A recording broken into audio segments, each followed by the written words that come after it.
లడ్డు గురించి ఆల్రెడీ మేము చెప్పడం జరిగింది. ఇది సాధారణంగా ఎవరైనా ఒకటి ఆరోపణలు చాలా రకాలు చేయొచ్చు, చాలా రకాల రాజకీయంగా ఆరోపణలు వస్తాయి. ఆరోపణలు రాజకీయపరమైనవి కానీ లేకపోతే వ్యక్తిగత పరమైన ఇంకొకటి అయితే పర్వాలేదు. ఈ ఆరోపణ అత్యంత ప్రతిష్టాత్మకమైన ప్రపంచ ప్రసిద్ధి చెందిన అందరి సెంటిమెంట్కి సంబంధించిన ఒక తిరుపతి మహాపుణ్యక్షేత్రమైన తిరుపతికి సంబంధించిన విషయాన్ని బయట పెట్టేటప్పుడు తప్పు జరిగితే శిక్షించడంలో కానీ తప్పు జరిగితే సంబంధిత వ్యక్తుల మీద తగిన చర్యలు తీసుకోవడం కానీ ఎవరికీ అభ్యంతరం లేదు. కానీ సరైన సాక్ష్యాలు లేకుండా సరైన వివరణ లేకుండా సరైన పద్ధతిలో కాకుండా ఒక ఇష్యూని బయటికి వదలటం అనేది అది చాలా తప్పుడు సంకేతాలు వెళ్తాయి. అంతేకాదు చాలామంది మనసులు చాలా నొచ్చుకున్నాయి. కాబట్టి ఇప్పటికే జగన్ గారు పూర్తి వివరణ ఇవ్వటం జరిగింది. చాలామంది మాజీ మంత్రివర్యులు ఇవ్వడం జరిగింది. ఎందుకంటే మేము ఎందుకు అంటున్నామంటే ఇది ఎవరో ఒకళ్ళు ఆరోపణ చేస్తే కదా. తిరుపతి అనేది ప్రత్యేక ప్రతిపత్తి, దానికి ఒక కమిటీ, దానికి ఒక టీటీడీ బోర్డు ఉంది. ఆ బోర్డుకు సంబంధించిన అంశాలు ఉంటాయి. ఆ బోర్డులో పర్చేస్ కమిటీ ఉంటుంది.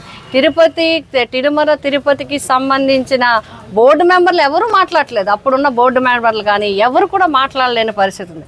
కాబట్టి ఇది రాజకీయంగా జగన్ గారిని తక్కువ చేయాలని, జగన్ గారి మీద లేనిపోని నిందలు వేయాలని చెప్పే కార్యక్రమే అని మేము భావిస్తున్నాము. అందుకే ఇది తప్పు. అందుకే ఇప్పుడు ముఖ్యమంత్రిగా మన మాజీ ముఖ్యమంత్రి వారు జగన్మోహన్ రెడ్డి గారు కూడా చెప్పడం జరిగింది, మీరు సిబిఐ ఎంక్వైరీ చేయండి, తప్పు ఉంటే మమ్మల్ని శిక్షించండి.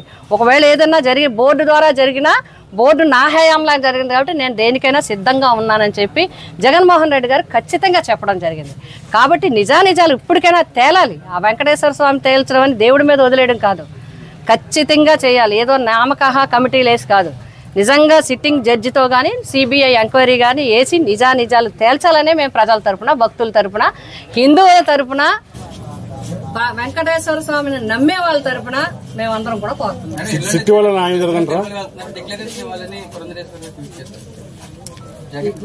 ఏం డిక్లరేషన్ ఇవ్వాలి? జగన్మోహన్ రెడ్డి గారు డిక్లరేషన్ ఇస్తారు, మీరు ప్రూఫ్లు ఇవ్వండి. ముందు మీరు ఏదో వాయిస్ ఓవర్ గా ఇక్కడ అది జరిగింది, నెయ్యిలో ఇది జరిగింది, అది జరిగింది కాదు. నిజమైన ప్రూఫ్లు మీరు బయట పెట్టండి, అప్పుడు డిక్లరేషన్ ఇస్తారు.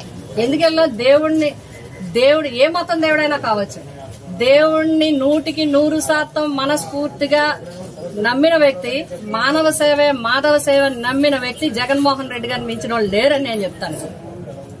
అది ఆయన చేతల్లో, మాటల్లో, పనిలో చేసి చూపిస్తారు. పేదవాడిని దగ్గరకు తీసుకునే వ్యక్తి ఎవరైతే మానవ సేవే మాధవ సేవ అని భావించిన దేవుడిని నిజంగా నమ్ముతున్నారా? ఎందుకు చేస్తారు? ఒక దగ్గర అపవిత్ర ఎందుకు చేస్తారు? ఇప్పుడే కొంతమంది ఏం చెప్తున్నారు, మరి జూలైలో జరిగింది కదా, మీ ప్రభుత్వానికి సంబంధించి మా ప్రభుత్వానికి టీటీడీకి సంబంధం ఉంది, టీటీడీ వేరు మేము వేరు అంటున్నారు. జగన్మోహన్ రెడ్డి గారిని కలిపేస్తున్నారు. వాళ్ళు చెప్తే వేరు అంటారు. అందుకని దీన్ని ఎక్కువ మాట్లాడటం కూడా అనవసరం. ఒకటి నిజాలు తేల్చండి. మీరు గవర్నమెంట్ లో ఉన్నారు, స్టేట్ గవర్నమెంట్, సెంట్రల్ గవర్నమెంట్, మీరున్నారు, కూటమి ప్రభుత్వం, 3 పార్టీల ప్రభుత్వం, ముగ్గురు కలిసి తేల్చండి నిజాలు. ఆరోపణలు చేసి ఏదో మామూలు సామెత చెప్తారు కదా, మసగుడు చేసి మోతేసి నువ్వు తుడుచుకో అన్నట్టుగా ఉంది. ఇది తప్పు.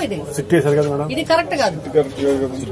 సిట్ ఎందుకు కరెక్ట్ అవుతుంది? సిట్ ఎందుకు? నీకు కావాల్సిన మనిషినేమో నేను కావాల్సిన మనిషిని నేనే వేసుకుంటే ఎలాగా?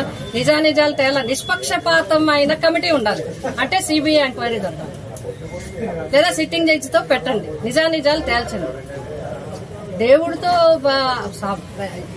తిరుపతి దేవస్థానంతో ఆటలొద్దు.